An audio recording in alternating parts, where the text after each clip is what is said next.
الرحمن الرحيم مالك يوم الدين إياك نعبد وإياك نستعين اهدنا الصراط المستقيم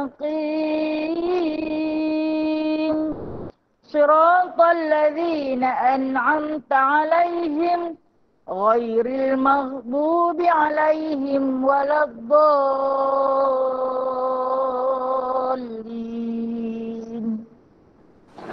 Amin.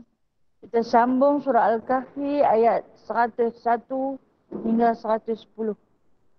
A'udzu billahi minasy syaithanir rajim.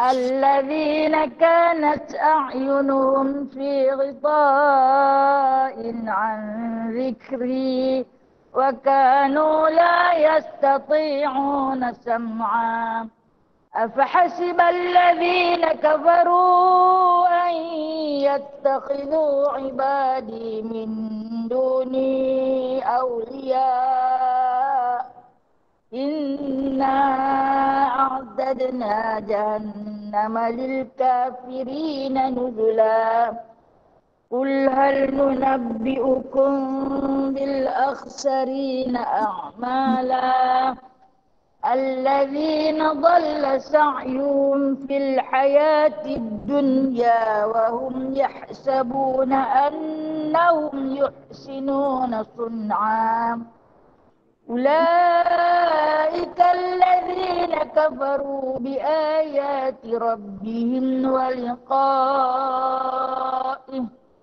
فحبطت أعمالهم فلا نقيم لهم يوم القيامة وزنا ذلك جزاؤهم جهنم بما كفروا واتخذوا آياتي ورسلي هزوا إن الذين آمنوا وعملوا الصالحات كانت لهم جنات الفردوس نزلا خالدين فيها لا يبغون عنها حولا قل لو كان البحر مدادا لكلمات ربي لنفد البحر قبل أن تنفد كلمات ربي ولو جئنا بمثله مددا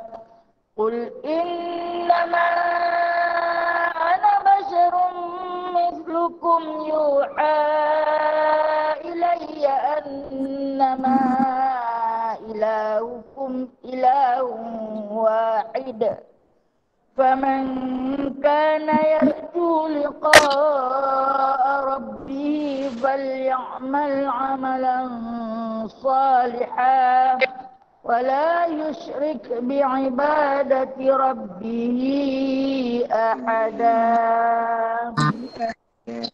Ini selawat Anwar Allahumma salli wa sallim ala nuril anwar wa sirril asrar wa tiryaqil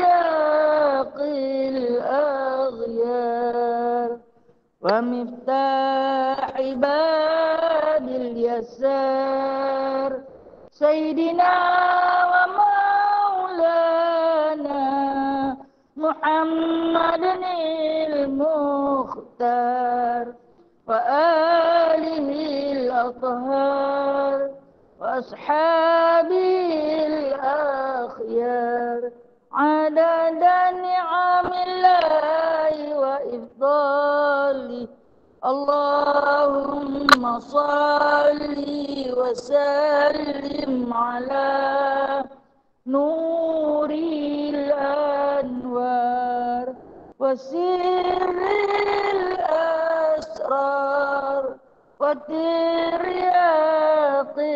aghyar ومفتاح باب اليسار سيدنا ومولانا محمد المختار وآله الأطهار وأصحابه الأخيار عدد نعم الله وإفضاله اللهم صل وسلم على نور الأنوار وسر الأسرار والدرياق الأغيار ومفتاح باب اليسار سيدنا ومولانا محمد المختار وآله الأطهار وأصحابه الأخيار عدد نعم الله وإفضاله. Bismillahirrahmanirrahim. Rabbi shrah li sadri wa yassir li amri wahlul 'uqdatam min lisani yafqahu qawli. Allahumma shalli ala sayidina Muhammad wa ala ali sayidina Muhammad. Rabbi yassir wa la tu'assir, Rabbi tamim bi khair ya karim. Subhanaka la 'ilma lana illa ma 'allamtana innaka antal alimul hakim. Innaka antas sami'ul alim. Innaka antat tawwabur rahim. Amma ba'du fa ya ibadallah, kalian sahabat-sahabat ikhwah yang dirahmati Allah, yang diridhai Allah, yang saya kasihi. Alhamdulillah, alhamdulillahirabbil alamin. Segala puji tertentu bagi Allah, Tuhan yang mentadbir seluruh alam. Allah izinkan lagi kita bertemu pada pagi ini, pagi yang penuh keberkatan, pagi yang lain daripada pagi-pagi lain yang muncul di dalam bulan Ramadan, dan kita muncul di dalam kuliah bulan Ramadan. Subhanallah. Subhanallah. Tidak ada yang terlebih agung anugerah daripada Allah melainkan jemputan untuk sama-sama duduk bertimpuh bersila di dalam satu majlis yang dinamakan Raudhatun min Riyadhil Jannah, satu taman syurga di antara taman-taman syurga Allah. Andainya kita tak layak nak duduk di taman syurga milik Allah yang abadi, maka memadailah andai kita dijemput untuk masuk bersama-sama. Syukur sangat kepada Allah, dipanjangkan usia, disihatkan tubuh badan, yang mana Ramadan telah pun beransur pulang. Hari ini dah 12 Ramadan. Kalau dia naik yang ke 10 ke atas tu, dia dah nak balik. Kalau bulan dah makin mengambang. Lepas mengambang bulan tu, dia akan makin kecil dan kemudian dia hilang. Dan macam tu lah juga kita, no?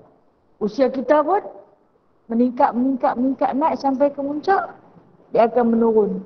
Macam mana kita tengok tenaga yang Allah Ta'ala bekalkan, yang mana satu ketika dulu kita mampu mengangkat sesuatu barang yang lebih berat. Bahkan mungkin kadang-kadang kita mampu mengangkat barang tu yang lebih berat daripada kita pun.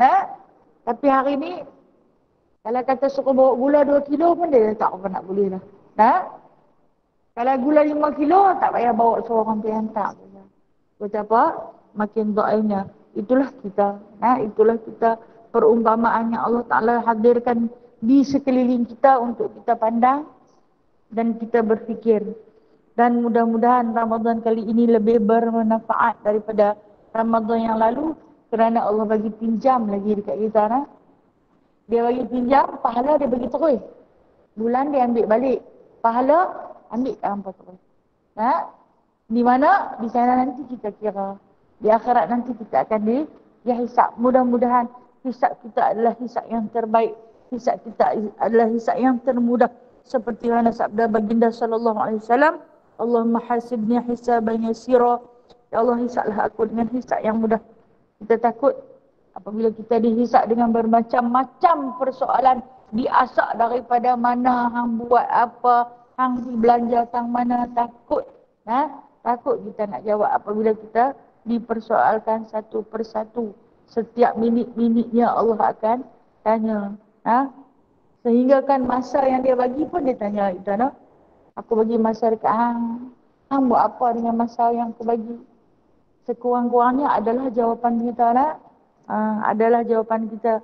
Sekian-sekian waktu aku di sini, aku buat ni, taklah malu sangat nak jawab kan? Kan ada Rasulullah di situ, kita nak jawab, dia bersaksikan baginda sallallahu alaihi wasallam. Allah mendengar, Allah Maha mengetahui, Allah Maha melihat. Walau mulut dipeterikan untuk tidak berkata-kata, tapi tangan, kaki, telinga, lutut, semua akan berbicara di hadapan Qadhi Rabbul Jalil, bersaksikan baginda sallallahu alaihi wasallam. Kena hak yang cerita tak apa nak cantik tu, Nabi tunduk malu, Nabi tunduk malu. Kalau kita nak jadi lagu mana, kita lagi malu. Malu dekat Nabi, malu pada Allah, malu pada seluruh makhluk. Malu apabila aib kita akan dibuka satu persatu. Mudah-mudahan Allah simpan aib kita, insya-Allah, seperti mana kita simpan aib orang. Dan dengan izin, dengan pinjaman waktu yang Allah Ta'ala bagi kepada kita, kita sama-sama menerajui kitab Jauhar Mahfuz Al-Munabbihatil Qulub pada membicarakan tentang kelebihan hari Jumaat, yang mana kita akan sambung daripada kisah tentang picitnya kubur. Picit ni bahasa tua, bahasa lama. Picit, maksud picit ni sempit, sempit kubur. Kita tahu ruang lahat cukup-cukup badan dia tu. Pernah tak pergi tengok di lahat orang ke bumi tu? Dia akan letak jenazah tu dalam satu lubang asing yang cukup-cukup untuk badan dia je. Kira muat-muat saja dengan dah ukak siap dah. Itulah tempat tinggal kita. Dan dia akan lebih mengecil, kata baginda sallallahu alaihi wasallam, hingga berselisih tulang rusuk kamu. Dihimpit sampai rapat kita. Yang mana pada hadis pada bulan lalu kita baca tentang Sa'ad bin Mu'az. Saya cerita tentang Sa'ad bin Mu'az, iaitu adalah seorang sahabat Nabi SAW yang terawal memeluk Islam, orang Madinah. Ingat lagi kan? Ingat tak kisah dia? Ingat tu, insyaAllah. Okey, tak apa, sikit saja selingan tentang dia. Ketika wafatnya bergoncang aras, kan? Para malaikat, 70,000 malaikat yang berada di lapisan aras tertanya-tanya kenapa aras bergegar sedemikian. Kerana wafatnya Sa'ad bin Mu'az. Sa'ad bin Mu'az ini, kewafatan beliau adalah ditangisi oleh para malaikat. Tetapi kata Rasulullah sallallahu alaihi wasallam, dia walau sehebat mana ditangisi oleh para malaikat, dia tetap kena himpit dengan kubur. Kena juga. Tetapi himpitan kepada beliau tidaklah seperti himpitan kepada orang yang berdosa. Himpitannya lebih bersifat pelukan, kasih sayang dan rahmat. Macam kita, bila kita jumpa dengan kawan yang dah lama kita jumpa, ataupun kita akrab dengan kawan tu, kita akan duduk rapat-rapat dengan dia, nak peluk dia, nak sentuh dia, nak pegang dia, kan? Macam itulah bumi apabila menyambut kedatangan dalam lahatnya kekasih-kekasih Allah, dia pun nak peluk juga. Maka dia akan peluk.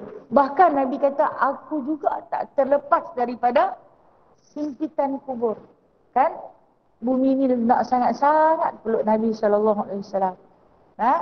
Peluk terus dengan rapat, tenteram dan aman. Okey. Riwayat daripada Aisyah radhiyallahu anha, hadis kita sama hadis tu Katanya sabda Nabi SAW, lil qabri dhaqtatun law naha minha ahadun la naha minha Sa'd bin Mu'adz.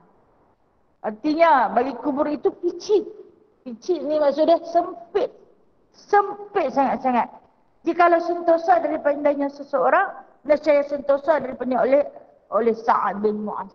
Kalau kata nak terlepas daripada sempitan kubur ni, orang yang pertama yang akan terlepas daripada himpitan kubur ini adalah Sa'd bin Mu'adz. Itu kata Rasulullah yang dirakamkan oleh Sayyidatina Aisyah radhiyallahu anha. Kalau kata nak lepas, Sa'd bin Mu'adz lah orang yang akan dilepaskan daripada himpitan kubur.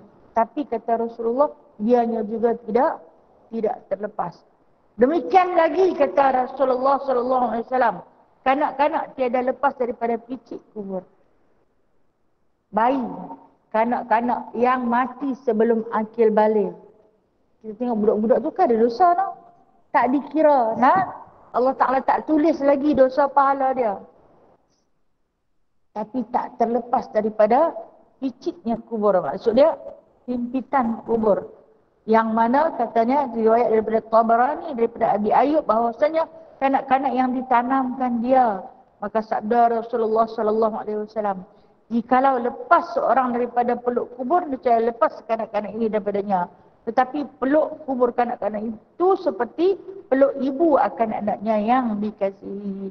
Adapun yang lainnya daripada ahli maksiat, dipeluk akan dia hingga berselisih tulang rusuknya. Yang dikatakan waktu baginda sallallahu alaihi wasallam menghadiri pengkebumian seorang kanak-kanak, maka kata Nabi sallallahu alaihi wasallam, kalaulah himpitan kubur itu terlepas, maka budak ni terlepas.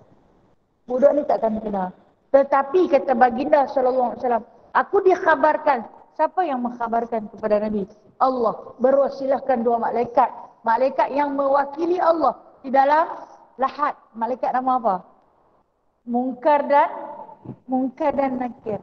Kedua Munkar dan Nakir pernah bertemu dengan baginda sallallahu alaihi wasallam menceritakan tentang azab di dalam kubur. Kata kedua-dua malaikat itu, kami ditugaskan tanpa rasa belas kasihan untuk menyoal dan menyiksa orang yang mati. Tak kira dia duduk dalam kubur tanah ke, dia duduk dalam perut binatang ke, dia duduk dalam perut laut ke, tugas kami sampai. Lepas sampai tu, kan orang yang mati di laut hilang, tak jumpa, yang hanyut tak ke mana. Kemudian yang ditelan binatang, malaikat Munkar dan Nakir pi tak tu. Masuk sampai dalam perut rimau, dalam perut buaya. Tugas dia apa? Allah Maha Kuasa. Kita memang tak sampai akal kita nak fikir sampai kepada tahap tu. Rupa-rupanya dia pemasuk tu, kalau dia pukul mayat dalam perut rimau tu jenuh berdetun detam, itu kalau kita fikir dengan akal kita hak yang jangan marahlah bodoh ni macam mana dia paling tu siksa. Ni soal lah dalam perut jenuh tak senang duduk boya tu kan. Kita kata tu tak senang duduk kan tu, dia tak mentelan manusia. Aku tak malah makan manusia. Kalau makan jenuh lagi Munkar dan Nakir dia nanti ribut dengan aku tenggelam. Dah Allah Ta'ala tu Maha Kaya. Jadi kita kata satu alam yang kita tak terfikir. Macam mana Allah Ta'ala kata, ada kubur yang aku luaskan kuburnya seluas-luas mata memandang. Ada kubur yang aku sempitkan dia sehingga berselisih tulang rusuknya. Kalau seluas-luas mata memandang tu, kalau kita tengok lahat tu bukan luas mana. Tapi kalau Allah Ta'ala seluas-luas mata memandang, Allah boleh buat. Dia kata tak dimasukkan lagi ke syurga kalau hamba tu beramal soleh. Tapi dia diletakkan di satu taman di antara taman-taman syurga. Tunggu apa? Tunggu kiamat. Bila kiamat, bangkitkan, diperhisapkan satu persatu. Kemudian, barulah nak diasingkan mana nak duduk. Tapi bahagialah duduk di sana. Duduk di alam barzah lebih bahagia bagi yang beriman dan beramal soleh. Baik, kata Munkar dan Nakir kepada Nabi Muhammad SAW, kami sampai tepat pada masanya. Kalau dalam beberapa hadis Nabi SAW, bila kembalinya orang yang menghantar jenazah itu, Maksud 7 langkah ni mana dia tak dan jauh lagi. Orang balik tak dan jauh lagi, dia damai. Simbolik lah kata-kata Rasulullah ni bila dia kata jalan tak sampai 7 langkah ni. Kan? Tak dan tujuh ke mana. Saya kita orang tu suka kata tu, amboi, tak dan tu nak tujuh dia dah tutup pintu dah, dia punya nak hambat kita suruh balik. Ha? Yang ni macam tu lah. Ha? Simbolik daripada kata-kata Rasulullah ni, hak yang ahli keluarga yang menghantar jenazah di tanah perkuburan tu, tak dan jalan jauh ke mana pun. Dah sampai kedua-dua malaikat tu. Ha? Dan menceritakanlah mereka kepada baginda sallallahu alaihi wasallam. Tetap kena himpitan kubur. Tetap kena.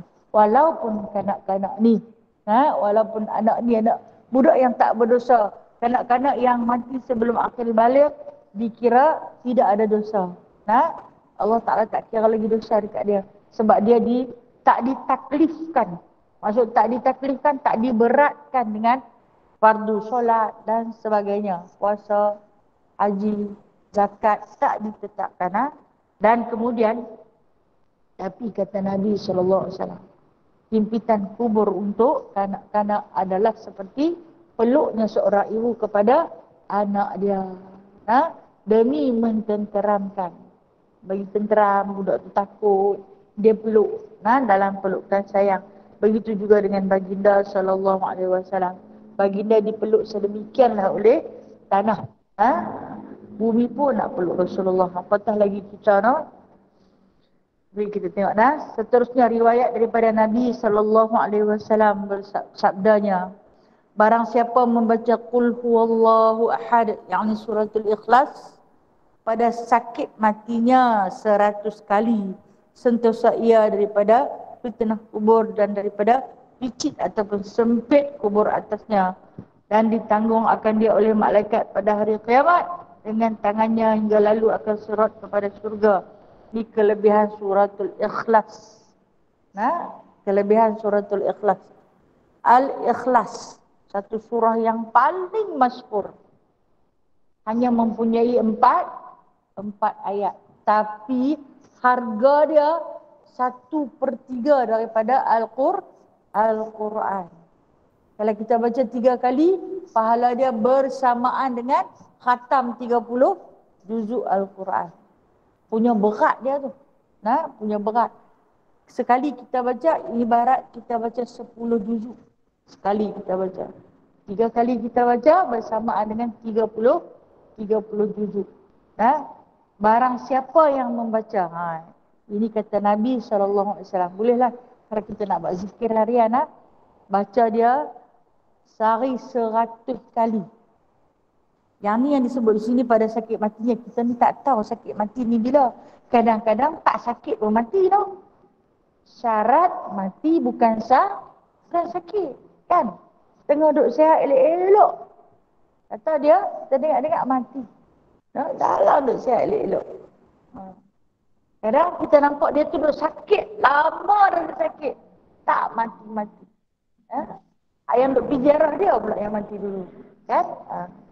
Jadi, oleh kerana kita tak tahu bila mati akan menjemput kita, maka beramallah dengan hadis Nabi SAW ini. Dia kata bawa 100 kali. Untuk apa? Sentosa daripada fitnah kubur. Sentosa ni aman.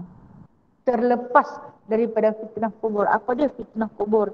Yang selalu kita minta kepada Allah pada akhir solat kita dalam tahiyat akhir. Kita ni mahya wal mamat, kepada fitnah kehidupan dan ketika mati.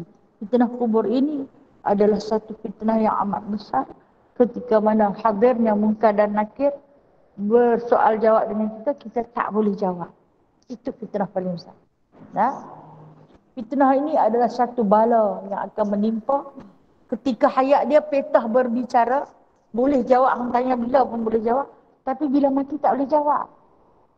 Tak boleh jawab, kerana yang akan menjawab segala persoalan itu bukanlah mulut lidah kita ini, sebaliknya amal yang akan menjawab. Dibimbangi amalan yang kita buat di dunia hari ini menjadi fitrah pada diri kita. Sebab apa? Sebab tak soleh. Sebab amalan kita bercampur aduk dengan riaknya, dengan sum'ah, dengan ujub, dengan takabur, dengan sifat-sifat penyakit-penyakit hati yang sedemikian menyebabkan amal itu menjadi fitnah di dalam kubur. Sucikanlah dia seperti mana sucinya suratul Ikhlas. Itu kita beramal sehari 100 kali. Banyak tu 100. Kata kita yang lemah ni. Banyak tu 100. Nak buat macam mana? Nak bagi macam kurang sikit bebanan. Boleh minta kurang tak? Ada 50. Dia kata 100 macam mana minta kurang? Okey, kita boleh buat nas. Kalau kata kita nak beramal setiap kali lepas solat fardu, boleh bawa 20. 20 kali suratul Ikhlas. Tak kira lah waktu-waktu bila pun habis cara solat tu, kan kita sambil-sambil duk lipat telekung nak sidai, lipat sejadah nak sidai tu, ikuti terus. Ikuti terus dengan suratul Ikhlas 20 kali. Okey. Clear dah aku 20 kali. Sat lagi Zuhur sambung lagi 20 kali. Atau mungkin yang dia ada selang-seli dengan solat sunatnya, boleh diikuti dah.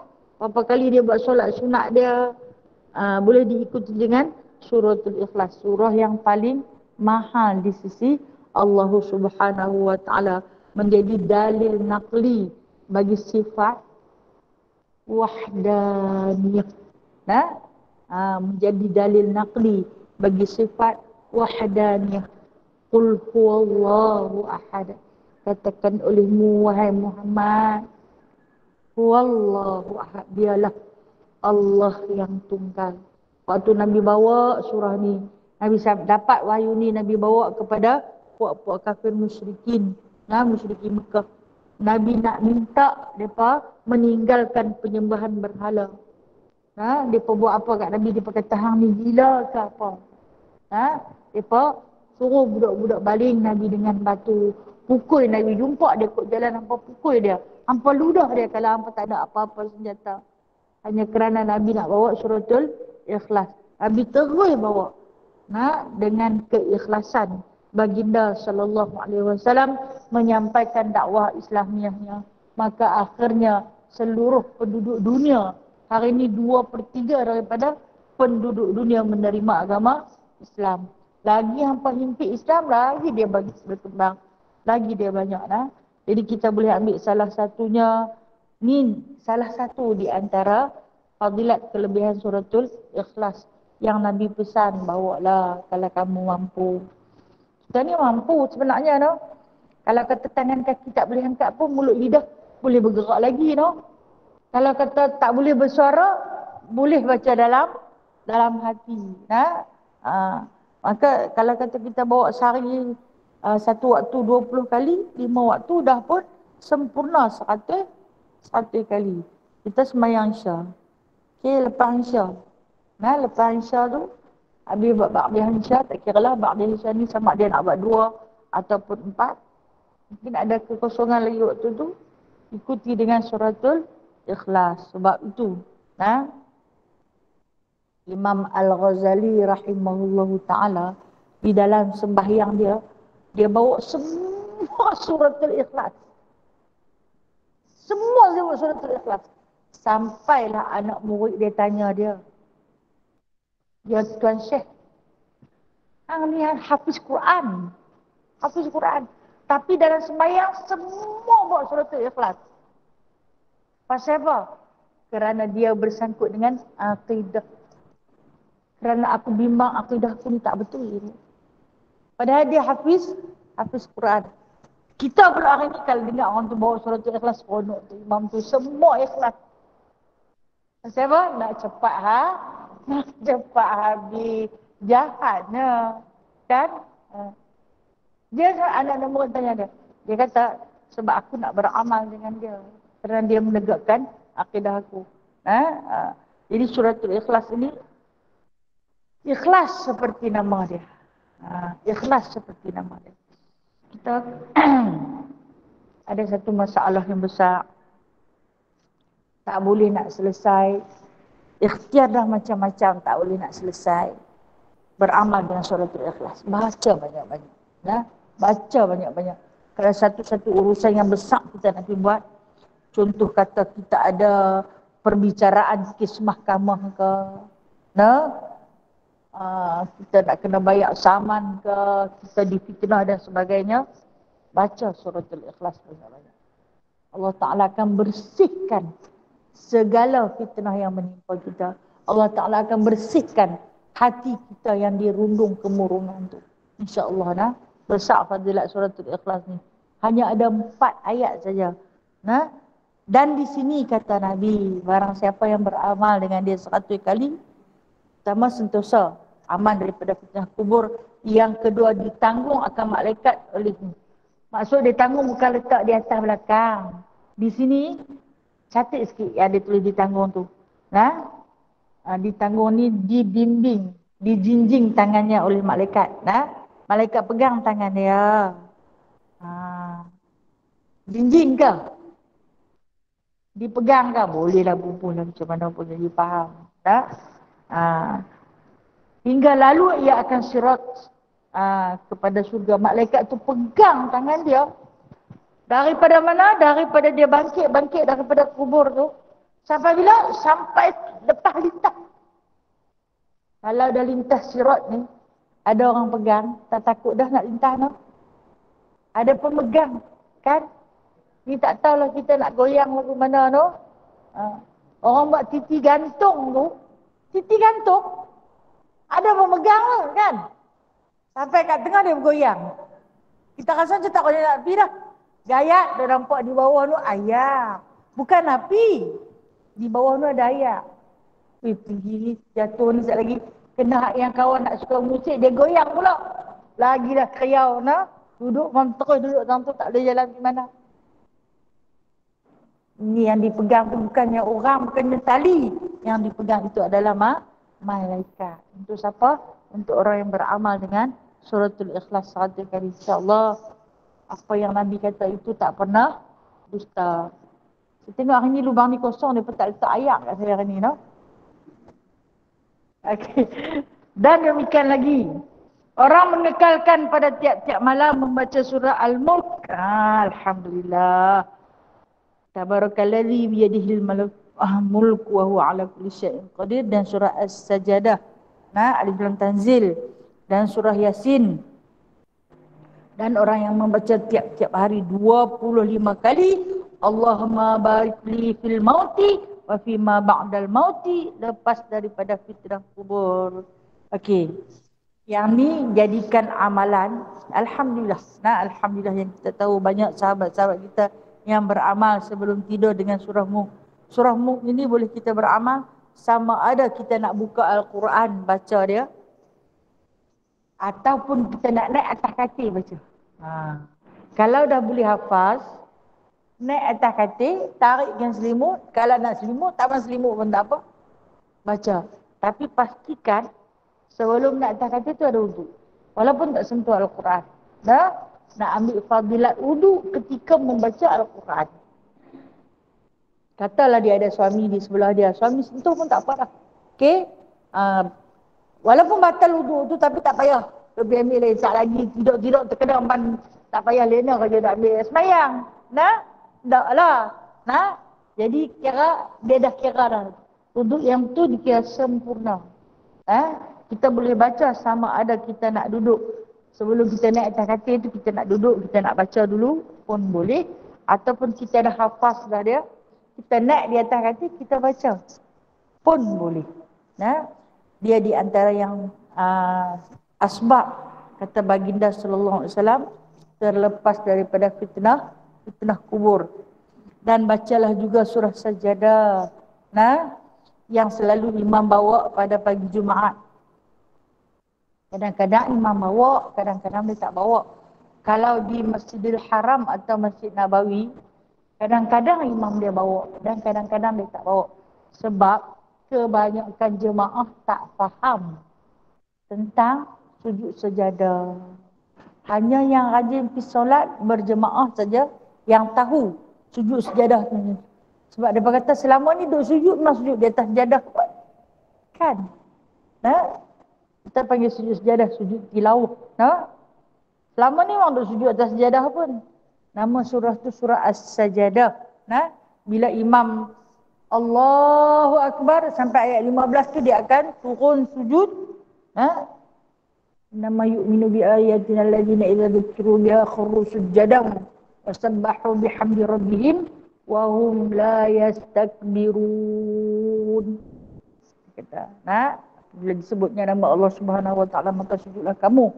Itulah orang yang tidak takabur. Turun imam yang besar macam mana pun akan turun sujud, menandakan kita bukan takabur bila mendengar nama Allah diseru.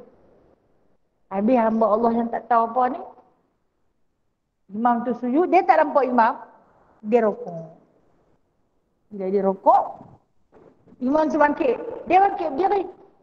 Dia ingat sami Allahu liman hamidah lah. Tengok imam tu sambung lagi bacaan. Untuk imam ni sembahyang salah. Bila dia kata tu sebenarnya sembahyang dia dah batal dah. Ha? Waktu dia rokok tadi pun dah batal lah. Dengan sebab apa? Sebab dia dah menambah rukun pergerakan. Apa yang patut dia buat? Dia kena khabar balik. Kalau kata waktu tu masih ada. Kalau kata waktu tu dah tak ada. Tapi kalau waktu tu masih ada, dia kena sembahyang lain. Sebab dia dah pun batal. Siapa nak tegur dia tengah-tengah duduk sembahyang, dia tidur ya kan? Pasal apa dia pun sujud? Ada yang sujud, ada yang tak sujud. Ha? Bolehlah kalau orang yang solat di atas kerusi, sujud dia sampai setakat yang dia mampu je lah. Ni yang kita ni yang dah tahu, tapi tak tahu. Kena belajar habis-habis benda ni. Kita ingat benda ni benda ringan, tetapi dia boleh mencacatkan solat. Surah Sajadah ni tak banyak lah, 30 ayat. Macam surah Mulk ni pun 30 ayat. Hafal lah hari satu. Terus hafal banyak-banyak. Hari ni hafal Alif Lam Mim. Esok tanzil kita. Boleh? InsyaAllah. InsyaAllah. Ya? Di antara maghrib dan isya. Boleh. Nah, boleh. Bila disebut sebelum tidur, yang ni waktu malam.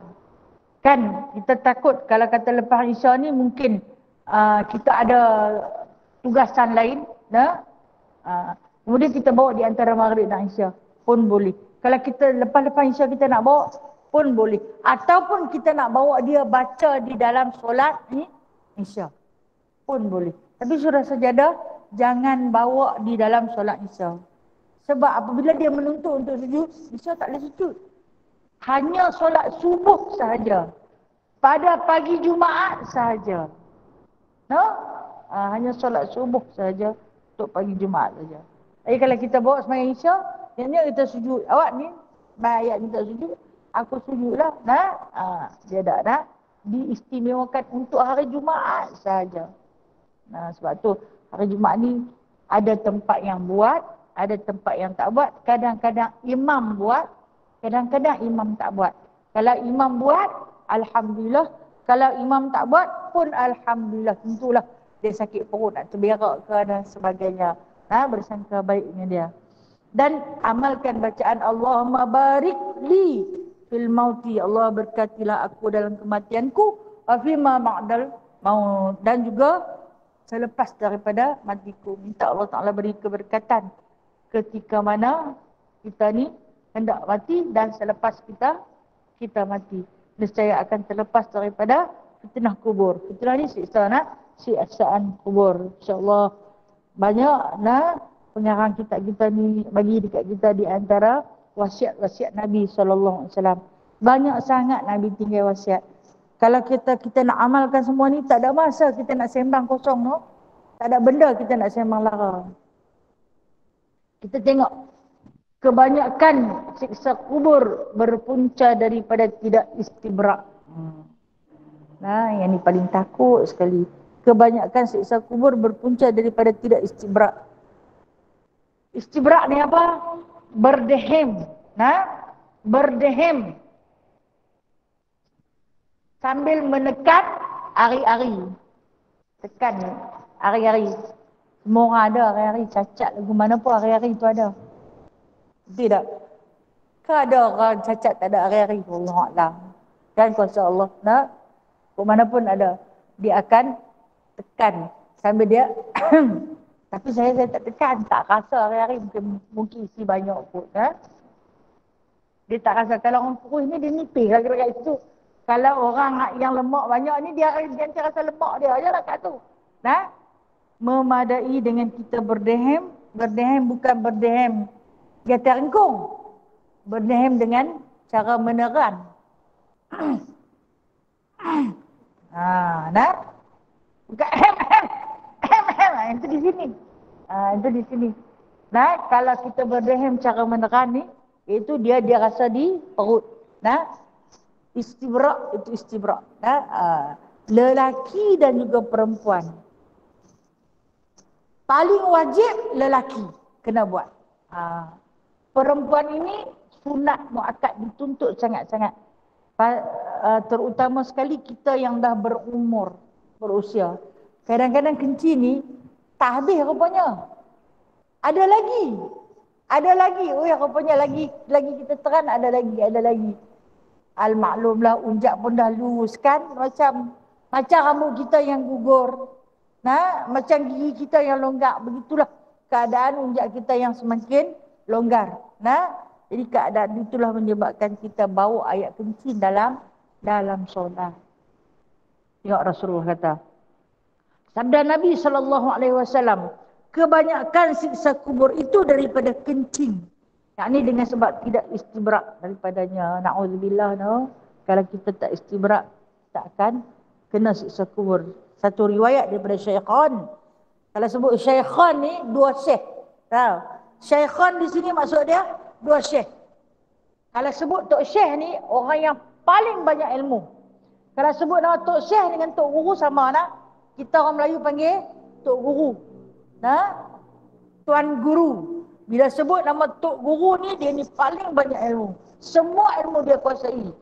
Baru dia boleh diletakkan nama Tok Syekh. Nah, Tuan Syekh. Di sini diletakkan nama Syaikhan. Nah, dua Tuan Guru. Dua Tok Guru. Siapa dia? Bukhari dan Muslim. Bahwasanya Nabi SAW lalu ia atas dua kubur. Maka sabdanya bahwasanya kena siksa keduanya. Adapun salah seorang daripada keduanya, maka adalah ia berjalan dengan namimah, yakni mengadu-ngadu antara manusia supaya berkelahi mereka itu. Dan adapun yang satu lagi itu, maka adalah ia tiada istibrak daripada kencingnya. Nabi melalui dua tanah perkuburan yang terasing daripada tanah perkuburan yang lain. Maka kata baginda sallallahu alaihi wasallam, bila mana perbuatan baginda itu diperhatikan oleh para sahabat, kan Nabi ambil pokok, ranting pokok yang hidup, Nabi pacak di atas kuburan tu. Nah, sahabat bertanya, pasal apa Nabi pacak pokok yang hidup, ranting yang hidup tu di atas dua kuburan tu? Untuk mengurangkan siksaan kubur kepada si mati. Kerana pokok yang hidup itu akan berzikir kepada si mati tersebut. Selagi hidup pokok itu, selagi itulah zikirnya sampai. Mengurangkan siksa kubur.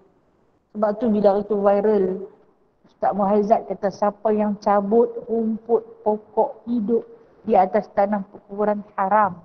Kan? Dia kata, ada setengah yang kata dia sesat. Nah? Tapi janganlah biar bagi sampai naik hutan badan. Jaga bagi cantik-cantik, bagi elok-elok. Nah? Kalau mana yang cemar tu buanglah.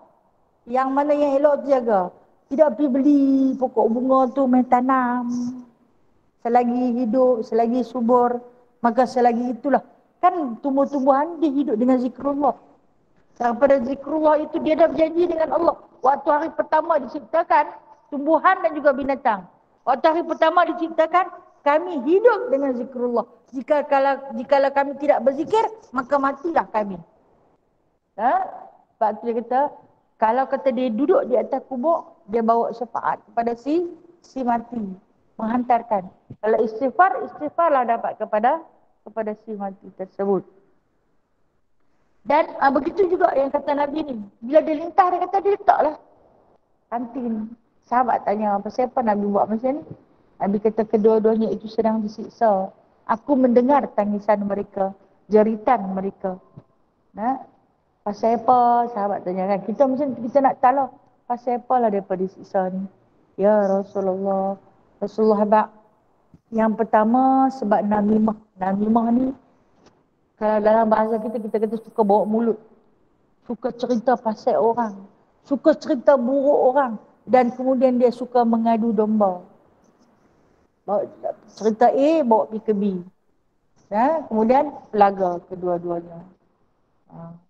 Ini disebut sebagai namimah. Ataupun dalam istilah yang kita faham, dia suka sebar fitnah. Cerita yang tak betul jangan kita sebarkan. Tunggu dulu. Tasihkan dulu. Tabayunkan dulu. Boleh tak nak cerita dekat orang? Boleh tak nak share? Benda tak elok ni tak usah share lah. Benda tak elok tak usah share. Kita share yang baik-baik saja. Yang tak elok tu buat tak tahu sudah. Kadang-kadang sampai lalu lintas soal kita. Kita tengok benda ni tak ada manfaatnya. Buang. Jangan tekan takbir. Kita lah adalah namimah. Yang keduanya, satu lagi kubur, maka kata Nabi, iaitu orang yang tiada istibrak pada kencingnya. Bukan kencing tak lawas tau Dia tak perah ayat kencing dia bagi keluar perhabis. Kita kata perah lah, faham tu. Kan bila kita berdeham tu, dia ada tahu tak kita sembahyang, waktu bila dia akan keluar balik benda ni. Waktu kita rokok dan kita sujud. Kita tak berasa. Dia akan keluar. Bila mana perut kita terhimpit. Waktu kita tunduk, dia akan keluar. Bila dia keluar tu, batal wudu dan batal solat. Semayang juga terus. Tu yang disiksa tu. Sebab apa? Sebab solat tak sah. Kalau kena pula, najis tu terkena pula pada pakaian, dengan pakaian-pakaian lagi tak boleh guna. Sebab itulah yang dikatakan oleh Nabi SAW, betapa pentingnya untuk kita istibrak di dalam wuduk kita. Lepas istibrak tu, cuci, kemudian barulah kita ambil wuduk. Okey. Nabi diminta ajar istibrak. Dia pun suruh Nabi ajak macam mana nak istibrak yang secara sempurna. Nabi kata, ini secara sempurna. Kamu basuh dengan air diikuti dengan batu. Okey, kita lah ni, janganlah bawa batu, bercalak melecak lagi. Kita basuh dengan air diikuti dengan tisu. Okeylah tu. Okeylah tu. Elok dah. InsyaAllah. Dapat pahala sunat istibrak. InsyaAllah. Kita dah buat dah sehabis elok. Kita dah rasa tak ada apa dah. Kalau kata saat lagi dalam sembahyang dia keluar, maka dia tidak tertanggung kerana kita dah pun istibrak. Kena ada juga orang yang sal-sal bau yang tak lawas tu kan. Sentiasa duk ada saja. Tunggu bilik air sampai bila pun tak habis yang ni dia macam permasalahan orang dalam istihadah. Dia kena pakai pad, takut saat lagi kena pakaian solat dia. Maka dia kena pakai pad dia. Kalau dia nak kencing pun dia kencing lah. Sebab memang dah yang tu dah jadi penyakitnya. Kalau siapa-siapa yang belum pernah buat istibrak, bolehlah bermula hari ini. Bermula daripada hari ini. Kalau yang dah buat, tahniah, alhamdulillah.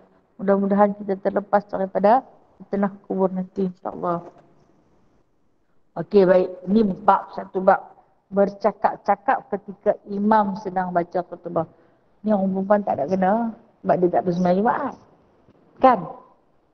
Cuba kalau dia bersembahyang Jumaat, aku tak tahu lah riuh masjid tu depan tinggi bang. Orang perempuan kan suka sembang tu.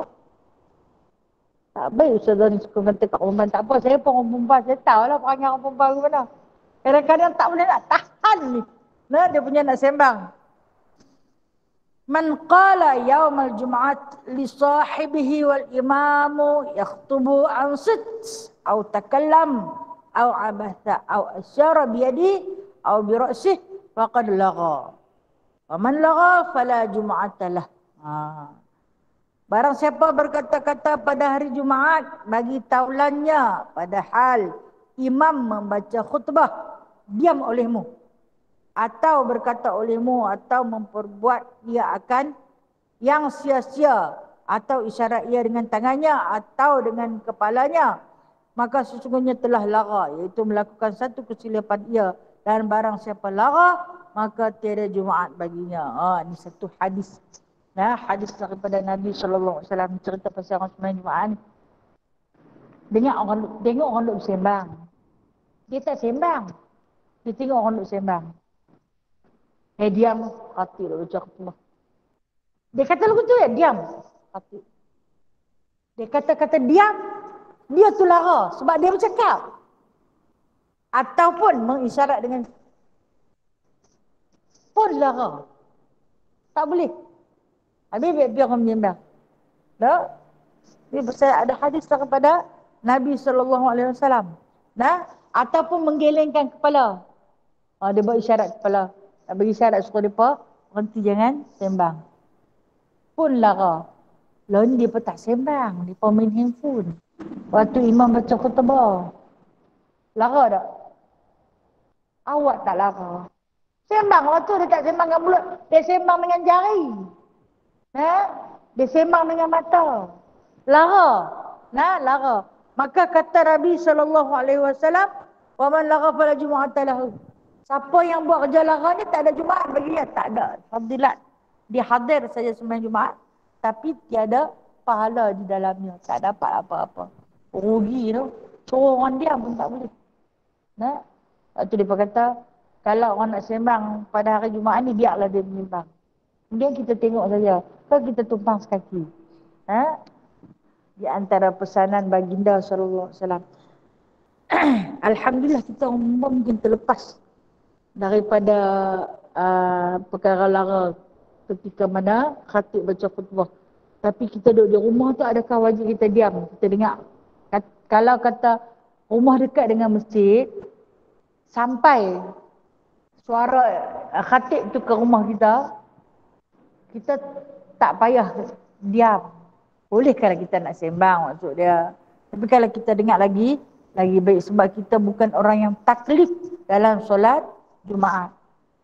Janganlah sampai di rumah pun sampai tak boleh nak buat syarat apa. Boleh.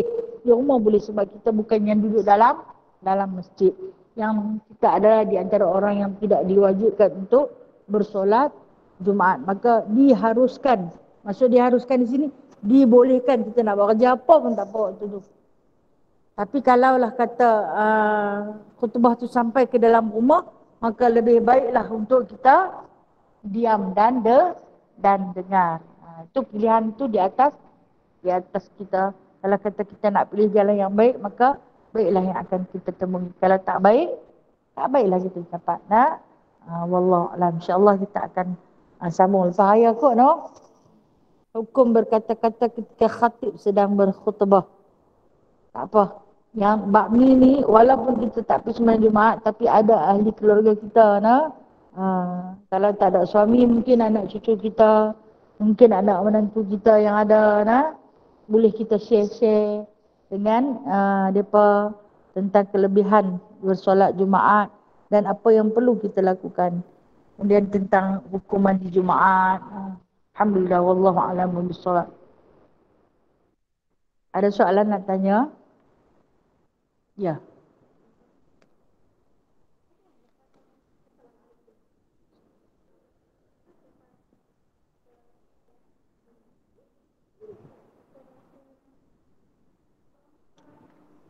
Apa dia?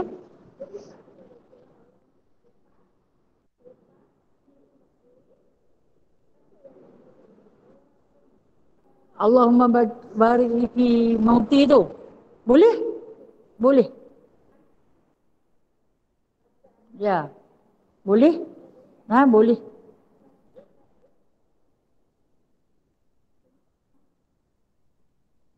Ya. Tisu.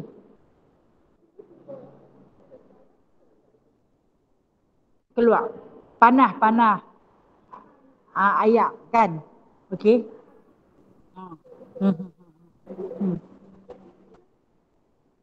Kalaulah dia tu kita yakin itu ada ayat kencing, kita kena ambil sembahyang lain. Tapi kalau dia keluar tanpa kita sedari, maka kita tak termasuk dalam cerita hak orang yang disiksa dalam kubur tu. Kadang-kadang Lepas kita basuh najis, nanti ada ayak yang bersisa, berbaki. Kan kita bahagian tu dia, kan dia tertutup. Bila kita rokok dia terbuka. Kemudian ada saki baki ayak tu, dia nanti keluar. Kita berasa panas. Kalau kita yakin dia tu adalah lebihan air kita bersihkan tadi, tak apa. Tapi kalau kata kita rasa tadi aku dah lak kering dah, habis air apa yang keluar? Bila kita rasa macam tu, maka wajib kita rangkaikan solat tapi ambil bersihkan dan berwuduk semula.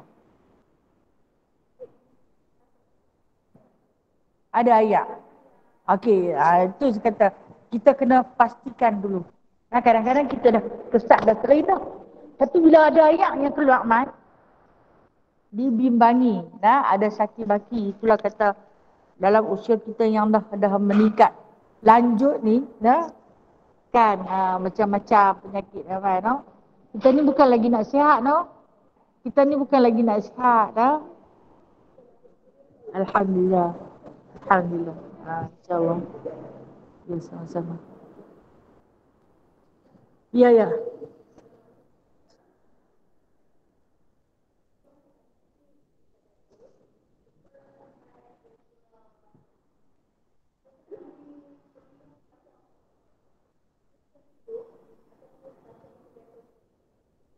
Okey.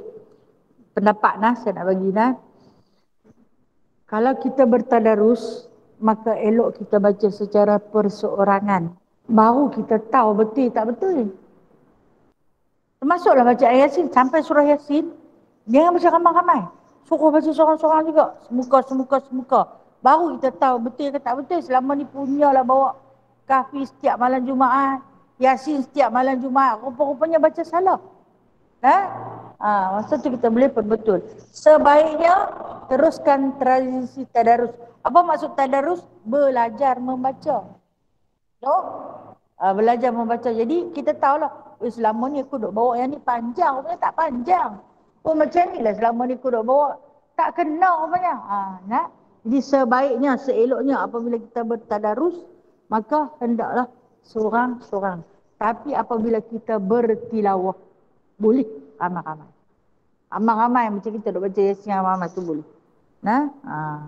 Sebab tu bila mai yang penghujung hak khatam tu, kita bawa seorang-seorang dulu. Baru-baru yang ayat terakhir baru ramai-ramai ikut. Wallahualam. Juzuk berapa dah? 12 dah, no? Sehari satu juzuk lah. Alhamdulillah. Bermula jam apa? Ni tak habis lagi dah ni. Alhamdulillah. Bagus. Ramadan tu bulan Al-Quran, Rasulullah bertadarus dengan Jibril. Kita jangan kata Jibril, orang panggil tok guru mah hebat sikit pakai tak kelak suara dah. Rasulullah baca dengan Jibril. Tu lah Jibril tak. Surah ni bernama Fatihah. Surah ni bernama Al-Ikhlas. Surah ni bernama Masad. Masa ketika bulan Ramadan lah Jibril meletakkan nama-nama surah kepada Rasulullah sallallahu alaihi wasallam. Nabi nanti baca, Nabi abadlah kepada sahabat. Yang ni Jibril suruh bernama ni. Kadang-kadang Jibril nanti kata, setujukah kamu wahai Muhammad aku letakkan nama surah ni sekian. Kalau Nabi kata, kita letak nama lain. Okey, dia akan ikut Rasulullah. Jibril yang bijak tu tetap mengikut pandangan kekasih Allah Subhanahu wa taala. Ya.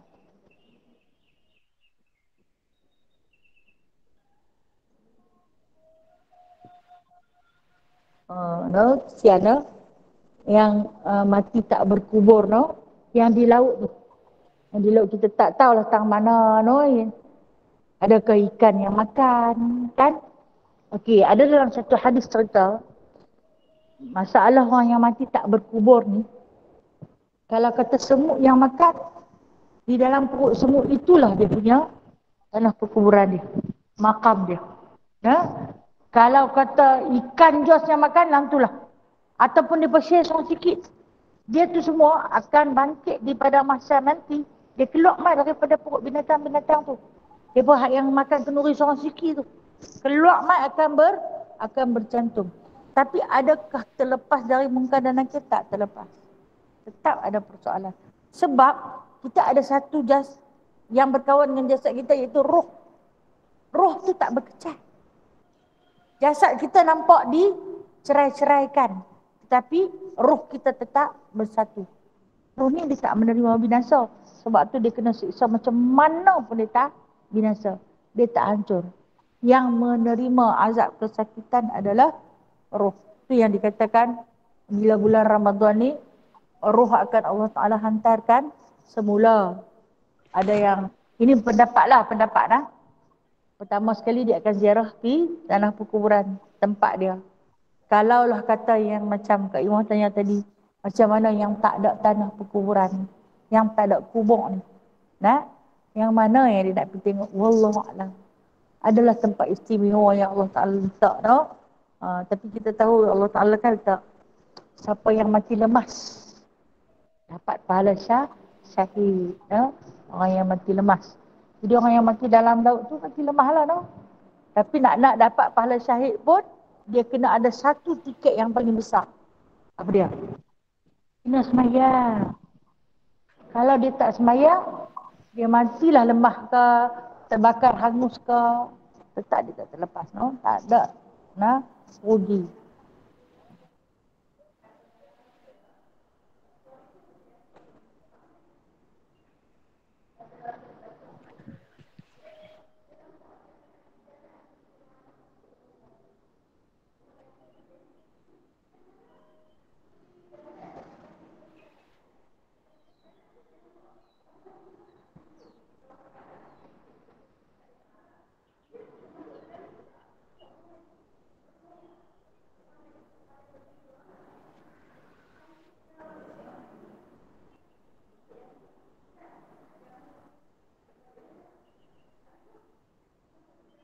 InsyaAllah benar, no? InsyaAllah disangka baiklah, no? InsyaAllah.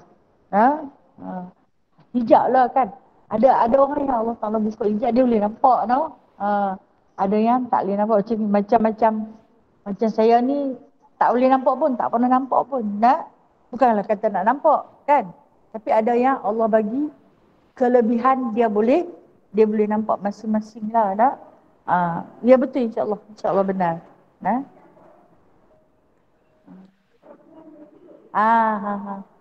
Bahagialah dia, no? InsyaAllah. Mudah-mudahan, no? Amal yang diperbuat di dunia boleh bawa ke akhirat, dapat kesenangan, no? Alhamdulillah. Benda ni di antara benda yang benar. Saya ada seorang guru, dia bagi tahu kalau kata jenazah yang mati tu ahli maksiat, dia nanti mai dalam keadaan macam tu lah. Baju yang buruk, minta sedekah, minta bantuan, minta tolong, sakit sangat. Keadaan rupa dia yang terbakar. Ini Tok Guru saya cerita, dia kata dia nampak sendiri. Nanti mai kadang-kadang tu, bila dah jadi dulu tu dia nanti, dia panggil dekat kami, tarik buah. Hari ni anda tak boleh muzakarah, dia kata hari ni anda kena tarik buah. Sampai 7,000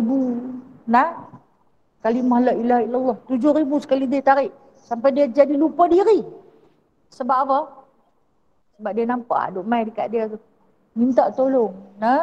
Minta tolong agar dilepaskan. Jadi orang yang ada ilmu ni, orang yang amal soleh banyak, dia boleh tolong. Ada yang orang kata duk minta tolong zikir 7 laksa. Upah Tok Guru dulu orang buat dah. Upah kan. Upah Tok Guru zikir 7 laksa. 70,000. Dia nanti Tok Guru tu nanti bawa lah. Penuh kesian nak tolong. Ataupun buat solat hadiah untuk si mati. Orang yang boleh nampak ni, dia akan nampak. Alhamdulillah. Itu satu yang Allah Ta'ala nak tunjuk. Jadi kita bersangka baik. Kita bersangka baik. Yang kita tengok tu adalah yang terbaik, insyaAllah.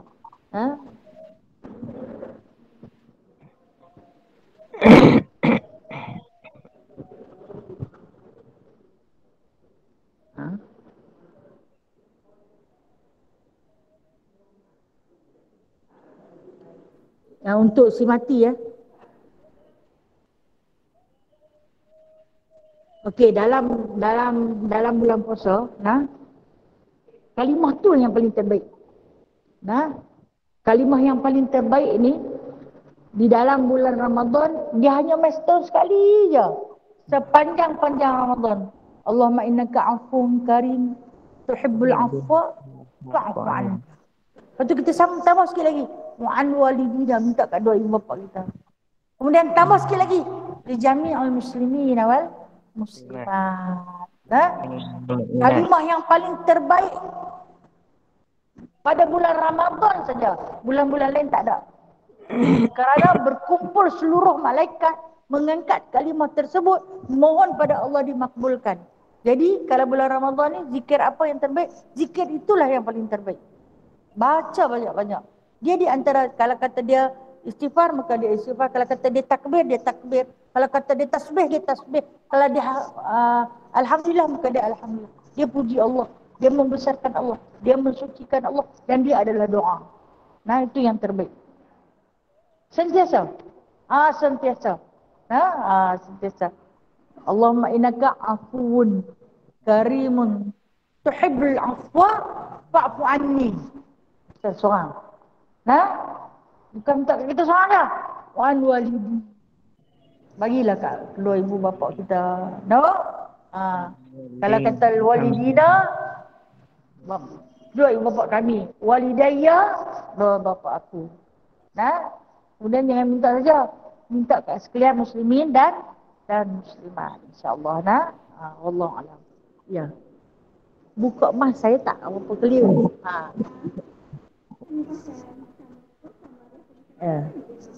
Ya. Ya. Ya.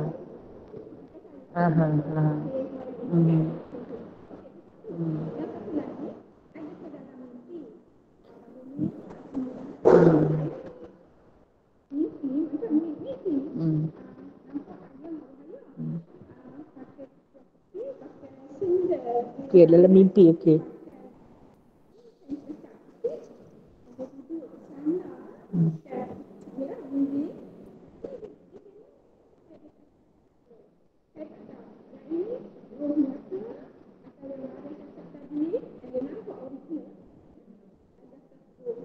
Okay.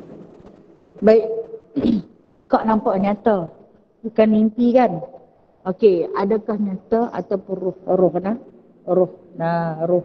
Mungkin daripada para malaikat yang Allah Ta'ala hantar mai, wallahu alam, yang berupa macam tu. Ini semua rahsia Allah Subhanahu Wa Ta'ala. Dari segi istilah mimpi pun, kalau kita mimpi yang baik-baik, insya-Allah. Sebab apa? Saya nak petik satu kisah Tuan Guru Harundin. Allah yarham Tuan Guru Harundin. Dia kata dia bermimpi berjumpa dengan ayah dia. Ayah dia ni seorang guru Al-Quran. Dia kan adik-beradik 6 orang. Hafiz ke 6. Hebat. Satu malam ayah dia baru meninggal. Orang semua kata baguslah. Pak Din ni dia kata pasal apa? Pasal anak-anak Hafiz semua. Dia memang cukup jaga syariat dan sebagainya. Semua orang kata bagus. Tapi malam tu dia kata, dia mimpi ayah dia mai kat dia pakai baju kotor sangat, dia kata. Lepas tu dia heran. Sedangkan semua orang kampung, orang yang kenal ayah dia, semua kata ayah dia ni paling terbaik, dia kata. Tapi siapa dia mimpi ayah dia mai pakai baju tak elok sangat. Dia kata pakai baju turut belanga warna hijau, tapi hijau tu hijau kotor sangat, dia kata. Wajahnya lesu. Tapi tak bercakap. Kemudian malam kedua macam tu. Masuk malam ketiga, dia cuba cakap dengan ayah dia. Apa abang? Dia tanya ayah dia. Ayah dia geleng kepala. Geleng kepala. Lepas tu dia menangis kat ayah dia. Dia tahu ayah dia ni yang terbaik lah. Kalau kita pun ayah kita lah yang terbaik di dunia ni lah. Pasal apa dia kata? Ayah dia ni macam ni. Ayah dia kata, dapur rumah kita sejengkai termasuk tanah orang. Dapur rumah sejengkai tu termasuk tanah orang. Kita tak minta halal dekat tuan dia. Runtuhkanlah, dia kata. Ayah terseksa sangat-sangat. Walaupun amalan lain dah ada cantik, tapi Tapi rupanya kita ambil hak orang lain, tak boleh, dia kata. Sejengkai je kot, kan? Tak boleh buat apa dengan sejengkai tanah, kan? Tapi hak orang tetap hak orang. Dia pesan dekat anak dia. Runtuhkanlah, dia kata. Esok tu tak akan dia kata. Kami adik-beradik, dia kata dia sembang dengan adik-beradik. Tanya mak dia macam mana. Mak dia kata benar mimpi tu. Benar. Nah, dia pun runtuh. Runtuh dapat. Bukan untuk sekadar sejengkai, tapi dia kata satu para tu runtuh, dia kata. Nah, kita tak tahu kan. Kadang-kadang kita terambil hak orang lain. Apatah hak yang rampah hak orang lainnya. Bagilah. Tapi dia kata mimpi tu mimpi benar. Kadang dia main melalui anak dia, no. Allah alam, ini rahsia Allah, no. Saya tak tahu nak jawab secara pasti dengan tepat. Tapi kita ambil kiasan daripada para alim ulama ni. Dan Allah alam. Kalau kata sejengkai tanah macam tu, no, tambahlah kalau kata banyak. Lepas tu dia kata, nampaklah ayah tu main pakaian makin elok, makin elok. Dah makin jernih, makin segak. Lepas tu tak ada dah. Tak main dah, nak. Itu petunjuk daripada Allah kadang datang melalui mimpi, no. Kadang datang melalui nyata. Kalau yang nyata ni, kita nampak bayangan macam dia, sebiji macam dia. Dia ke? Tapi kita pun tak terdetik di hati nak pergi tegur, nak pergi sembang. Macam Kak Yas cerita tadi. Adakah nak pergi tegur? Bukan dah mati dah kan hidup. Tak ada kan? Tak rasa kan? Kadang satu bayangan yang Allah Ta'ala nak tunjuk dekat kita. Allah Alam, ini rahsia Allah. Rahsia Allah. Kita tak dapat nak terokai sampai dalam-dalam sampai jumpa kita dunia nyata. Okay, Bin, Bin, saya sudah dulu, Alhamdulillah. Assalamualaikum. Okay, ada soalan lagi ya? Baik, silakan. Ada soalan lagi. Kak Noriah. Dia orang bertemu juga kan? Tak mai hari minta maaf Ustazah, dah hal. Silakan. Ustazah, saya nak tanya, ada sahabat lah, kawan sekolah dululah. Dan baru ni saya dengar cerita dia dah hilang ingatan. Dia tak boleh buat apa dah lah kan. Lepas tu dia cuma kena mak dia saja. Itu macam mana amalan dia yang lepas Ustazah? Ada Okey, baik. kan? Dia dah tua dah kah? Lebih kurang 60-an lah. Okey. Seorang sahabat ditanya, Kak Noriah kita tanya, dia kata seorang sahabat yang dah hilang ingatan. Dia tak ingat apa dah. Dia hanya kena mak dia saja. Kita ni, kalau Allah Ta'ala nak ambil balik ingatan yang Allah Ta'ala bekalkan memori kat kita ni, memang Allah Ta'ala akan ambil semua habis. Tapi satu jasad dia akan bagi kita kenal. Mak kita. Sebab tu nyanyuk macam mana pun dia akan panggil mak. Mak, nak mati macam mana pun dia akan panggil mak. Satu-satunya nama yang kita tak boleh lupa. No? Pasal apa? Kita pernah tumpang duduk dalam rahim dia. Kita pernah mencederakan dia waktu kita nak keluar. Kita pernah melukakan dia. Zahir dan batin. Allah Ta'ala tak bagi kita lupa dekat dia sampai bila-bila. Walaupun dia hidup, dia main. Tak kenal rupa dia, tapi mulut kita akan tetap panggil. Kalau mak ni. Mak ke ibu ke mama ke, tak kisahlah. Jadi dalam persoalan Kak Noriah ni, kawan ni dia tak kenal apa. Maksud dia tak ingat apa, hilang ingatan.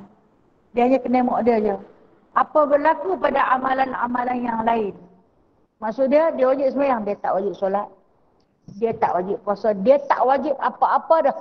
Kata baginda SAW, dia dianggap seperti kanak-kanak yang ghairil aqil, yang tidak ada akal. Maka dia tak payah buat. Amalan yang terdahulu dikira, tapi apabila dia hilang ingatan, start daripada hilang ingatan tu, puasa pun tak wajib. Sembahyang pun tak wajib. Apa pun tak wajib daripada dia. Sebab apa? Dia dianggap seperti kanak-kanak yang ghairil aqil, yang tidak cukup akal. Ataupun dalam bahasa lebih kita kata orang yang tak waras. Wallahu a'lam. Jadi tak ada taklif lah. Tapi bila dia sedar, andainya satu hari nanti dia sedar, sembahyang dia tak payah qada, puasa kena qada. Kata dia sedar, katalah dia jadi macam tu 5 tahun. Dia kena qada puasa untuk 5 tahun, tetapi dia tak payah qada sembahyang. Macam orang koma tu lah. Nah, katalah dia koma, dia masuk 4 operation, dia tak sedap dalam masa 2 hari. Hari dia sedap tu dia nak kena qada tak solat? Saya qada. Sebab dia pingsan, dia tak waras. Wallahualam. Ya, terima kasih Ustazah. Baru ni dia berjalan, dia keluar pada rumah kan. Dia keluar pada rumah, dia tak tahu nak balik. Dia pergi jalan dekat 15 kilometer jalan kaki Ustazah. Lepas tu dapat jumpa lah. Last kali dekat 24 jam baru dapat jumpa. Lelaki ke perempuan? Ni kena kurung Ustazah, tak boleh keluar dah. Sebab dia tak boleh buat apa dah lah. Kena kurung. Kesian lah saya dengar kan. Kesian. Ya. Orang kurung dia tu bukan nak siksa, orang kurung dia dengan sebab nak selamatkan maruah dia. No? Okey. Terima kasih Ustazah. Assalamualaikum. Terima kasih saja. Assalamualaikum warahmatullahi. Okey, ada soalan lain?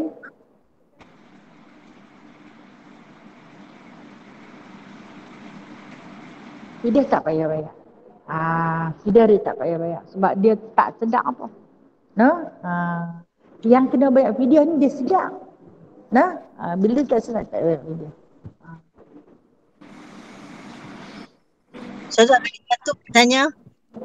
Kalau kita baca surah Al-Mulk dengan surah Sajadah lepas maghrib dan lepas Isya sebelum kita tidur, tak payah baca dah ke?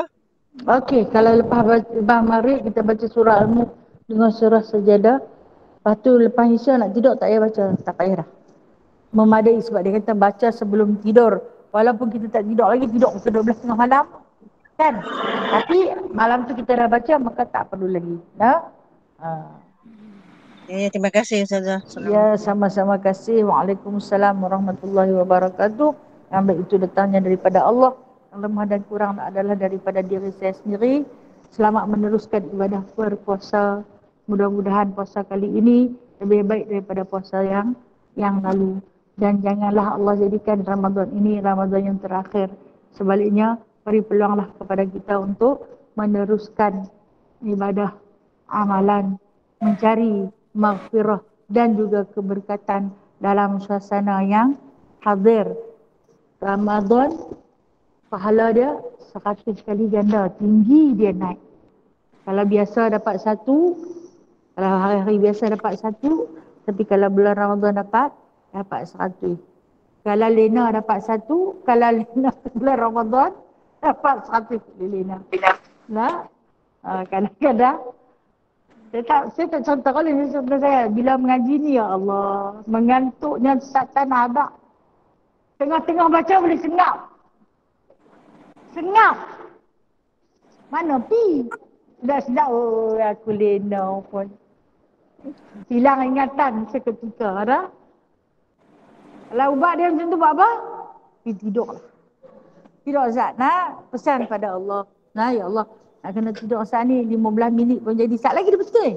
15 minit dia jagalah. Bangkitlah pening menenung tu. Sambunglah baca kalau nak sambung kan. Kan belum puasa pagi-pagi tak ada. Dan nak kena masak. Kau masak daripada pagi. Sampai nak buka puasa saat ni. Tak kot kan. Tak rajin lah kot dah. Okey, kita sudah dulu lah. A'udzubillahiminasyaitanirrajim. Bismillahirrahmanirrahim. Alhamdulillahirabbil alamin hamdan katsira hamdan yuwafi ni'amahu wa yukafi'u mazidah. Ya Rabbana lakal hamdu kama yanbaghi li jalali wajhikal karim wa 'azimi sultanik.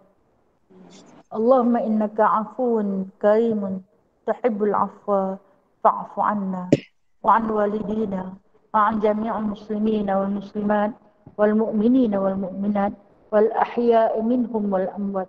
برحمتك يا أرحم الراحمين. بارك اللهم لنا في شهر رمضان. بارك اللهم لنا في شهر رمضان. بارك اللهم لنا في شهر رمضان. ربنا آتنا في الدنيا حسنة وفي الآخرة حسنة وقنا عذاب النار وأدخلنا الجنة مع الأبرار يا عزيز يا غفار يا رب العالمين. وصلى الله على سيدنا محمد والحمد لله رب العالمين. Taqabbalallahu minkum. Taqabbal ya karim. Terima kasih Ustazah. Kita dengan sallu ala nabi sallallahu ala Muhammad. Muhammad sallallahu alaihi wasallam. Sallallahu ala Muhammad sallallahu alaihi wasallam. Ya Nabi salam alaika, Ya Rasul salam alaika, Ya Habib salam alaika.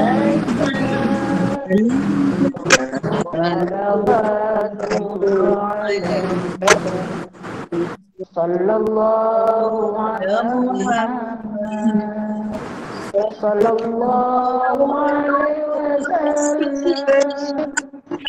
Sallallahu ala Muhammad sallallahu alaihi wasallam. Assalamualaikum warahmatullahi wabarakatuh. Terima kasih saja. Waalaikumsalam. Terima kasih Ustazah. Baik, insya-Allah. Terima